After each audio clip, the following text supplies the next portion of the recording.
Who is my neighbor? He asked. Let's look at this passage again. What was this teacher of the law saying? Jesus had just asked him what the greatest commandment was. He responded with the greatest commandment and the second greatest commandment.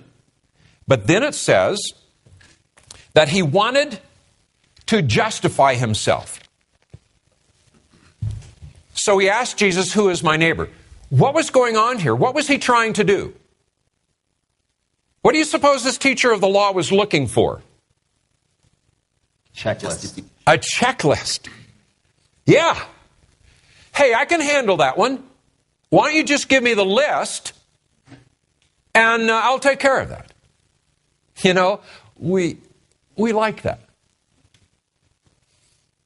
This man was trying to justify himself, trying to find some way that he could say that he was clean before the law. And Jesus is just about to pierce the heart. So let's look at it. His question, who is my neighbor, to Jesus? And then we get this incredible story that you and I are familiar with. And it is typically called what? The parable of the Good Samaritan. I'm going to rename it for a minute because we're going to call it the story of the good neighbor. And let's read it. In reply to this man's statement, okay, who is my neighbor? Jesus said, a man was going down from Jerusalem to Jericho when he fell into the hands of robbers. They stripped him of his clothes, beat him, and went away, leaving him half dead. A priest happened to be going down the same road, and when he saw the man, he passed by on the other side. So too a Levite, when he came to the place and saw him, passed by on the other side. But a Samaritan, as he traveled, came where the man was, and when he saw him, he took pity on him. He went to him and bandaged his wounds, pouring on oil and wine. He then put the man on his own donkey, took him to an inn and took care of him. The next day he took out 2 silver coins and gave them to the innkeeper. Look after him, he said, and when I return, I will reimburse you for any extra expense you may have.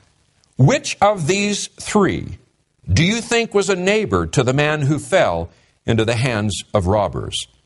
The expert in the law replied, the one who had mercy on him. Jesus told him, go and do likewise. What a story. It's even more interesting when you begin to realize that at that time, the Jews despised Samaritans. They would go way out of their way not to travel through Samaria. And now Jesus has told a story.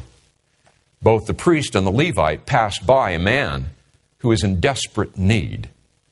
And it was the Samaritan who stopped. In our current language, what he did is he picked up this man, he bandaged him as best he could, he took him to a hotel, and he left his credit card at the hotel. Whatever he needs, I'll take care of it. Who proved to be a neighbor? Jesus asked. And my guess is this teacher of the law probably said as quietly as he could, he wouldn't say the word, the Samaritan. He said, the man who took pity on him. Jesus said, go and do likewise. So, here we have this story. What was the question? What was the first question? Who is my neighbor? Who is my neighbor? Did Jesus answer the question? Yeah. I don't think so. What was he looking for? Checklist. A list. I think Jesus did what he always did. When people ask a question, Jesus didn't answer the question. He responded with what the guy really needs. I don't think he gave him a list of who his neighbor was. He told him what a neighbor was. He said, let me show you what a neighbor is. The neighbor was not the man who had been beaten up by the robbers. Who was the neighbor? The man who took care for him. Jesus said, go and be a neighbor. And this is what a neighbor looks like.